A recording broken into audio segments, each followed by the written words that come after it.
Nikel memiliki banyak manfaat yang dibutuhkan manusia, di mana hampir semua produk yang ada berasal dari nikel.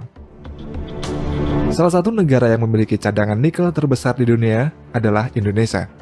Oleh karena itu, dalam beberapa tahun terakhir ini, banyak pabrik-pabrik smelter nikel yang dibangun di beberapa wilayah di Indonesia. Dan berikut adalah proses singkat pengolahan nikel. Nikel adalah logam keras berwarna putih keperakan, dan nikel ini memiliki sifat ulet serta tahan terhadap korosi. Nikel juga merupakan material yang dapat didaur ulang tanpa mengalami degradasi kualitas. Lebih dari 2/3 atau sekitar 70% nikel yang diproduksi digunakan untuk membuat stainless steel atau baja tahan karat. Mulai dari sendok garpu hingga pesawat luar angkasa terbuat dari campuran nikel. Manfaat nikel yang tidak kalah penting adalah sebagai bahan utama pembuatan baterai. Salah satu sumber energi yang sering digunakan manusia saat ini adalah baterai lithium-ion, di mana unsur penting dalam pembuatan baterai isi ulang ini adalah nikel. Baterai lithium ini banyak digunakan dalam berbagai alat elektronik seperti smartphone, laptop, hingga mobil listrik. Ada beberapa alasan mengapa nikel banyak dipakai dalam baterai mobil listrik, yakni dikarenakan logam tersebut memberikan kapasitas penyimpanan energi yang tinggi. Dengan semua keunggulannya tersebut, baterai yang digunakan dalam mobil listrik akan berukuran kecil, lebih ringan, sehingga sangat nyaman digunakan dalam perjalanan jarak jauh ketika menggunakan mobil listrik. Karena itulah dalam beberapa tahun terakhir, nikel menjadi salah satu topik perbincangan hangat di seluruh dunia. Dan semakin tahun, nikel digadang-gadang akan menjadi komoditas masa depan, serta nikel ini menjadi pendorong perubahan dalam pemanfaatan energi. Pada tahun 2030 mendatang, sebanyak 20% dari total konsumsi nikel global diperkirakan akan digunakan untuk baterai mobil listrik maupun baterai sistem penyimpanan energi. Untuk di pasar, nikel terbagi menjadi dua jenis, yaitu nikel kelas 1 dan nikel kelas 2. Nikel kelas 1 memiliki kadar di atas 99,8%. Digunakan untuk banyak produk, seperti komponen baterai mobil listrik. Sementara nikel kelas 2 dengan kadar di bawah 99,8% banyak digunakan untuk pembuatan stainless steel. Sedangkan biji nikel sendiri memiliki dua jenis, yaitu nikel sulfida dan nikel laterite. Pada umumnya nikel sulfida ini banyak berada di belahan bumi subtropis, sedangkan laterite berada di khatulistiwa atau ekuator seperti di Indonesia, Brasil, Australia, dan Filipina. Saat ini Indonesia diketahui memiliki cadangan nikel sebesar 72 juta ton atau 52% dari total cadangan nikel di dunia yang mencapai 139,4 juta ton. 90% sumber nikel di Indonesia ini tersebar di Sulawesi Tengah, Sulawesi Selatan, Sulawesi Tenggara, dan Maluku Utara. Serta Indonesia ini merupakan produsen nikel yang terbesar di dunia, mengalahkan Filipina dan Rusia. Oleh karena itulah, mulai 1 Januari tahun 2020, pemerintah melarang ekspor biji nikel. Dengan adanya larangan ekspor nikel tersebut, pemerintah ingin mengembangkan hilirisasi dan industrialisasi dari bahan mentah. Biji nikel dari hasil tambang yang masih berupa bahan raw material atau bahan mentah harus diolah di Indonesia, setelah diolah barulah bisa diekspor ke luar negeri.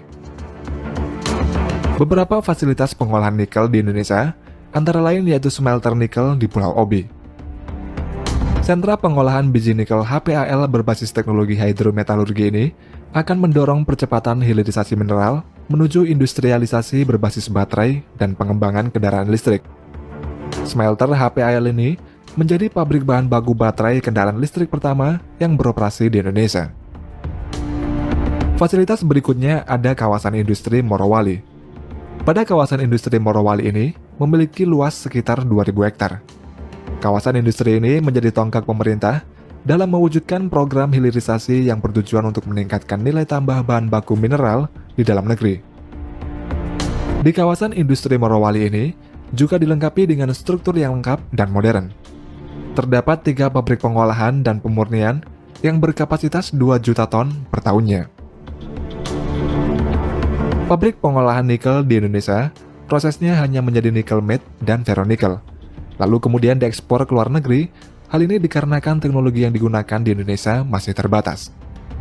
Sedangkan di luar negeri, nikel diolah sampai menjadi produk akhir menjadi nikel murni karena teknologi yang mereka miliki sudah sangat canggih. Secara umum untuk memproses nikel, lapisan tanah atau ore yang mengandung nikel diangkut menggunakan dump truck menuju ke pabrik pengolahan. Ore tersebut dimasukkan ke dalam mesin crusher untuk proses penghancuran, sehingga ore menjadi berukuran kecil, lalu di-screening untuk memperoleh ukuran ore yang sudah ditentukan. Untuk selanjutnya, ore dimasukkan ke dalam mesin konsentrator. Di dalam mesin ini, ore dihancurkan lagi sampai ore berukuran halus, lalu dicampur dengan air sehingga menjadi konsentrat.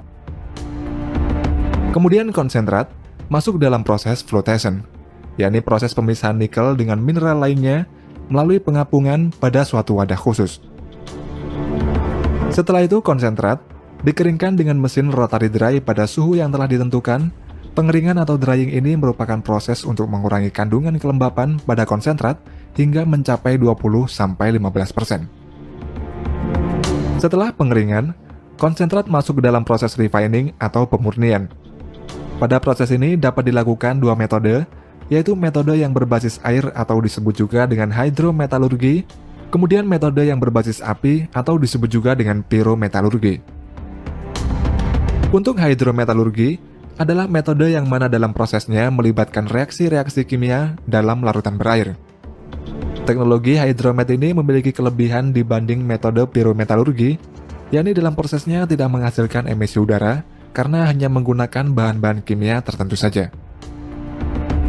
Sedangkan untuk metode pyrometalurgi, kebanyakan digunakan di negara-negara seperti Kanada, Indonesia, dan Brasil.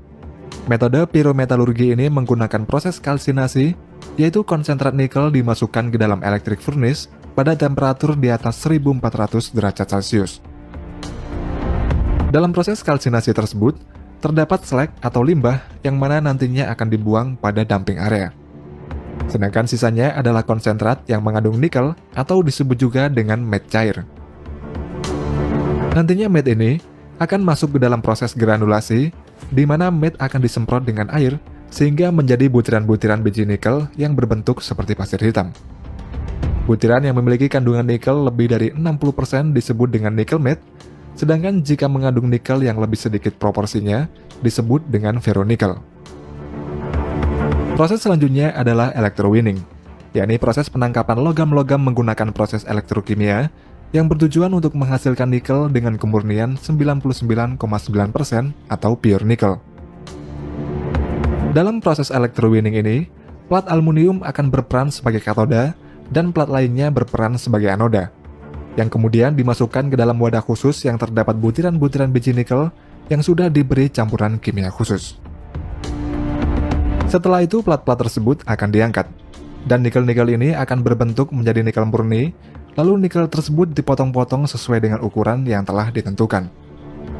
Nikel-nikel yang sudah dipotong tersebut kemudian nantinya akan dijual ke konsumen di seluruh dunia, dan selanjutnya akan digunakan sebagai bahan baku untuk berbagai macam produk.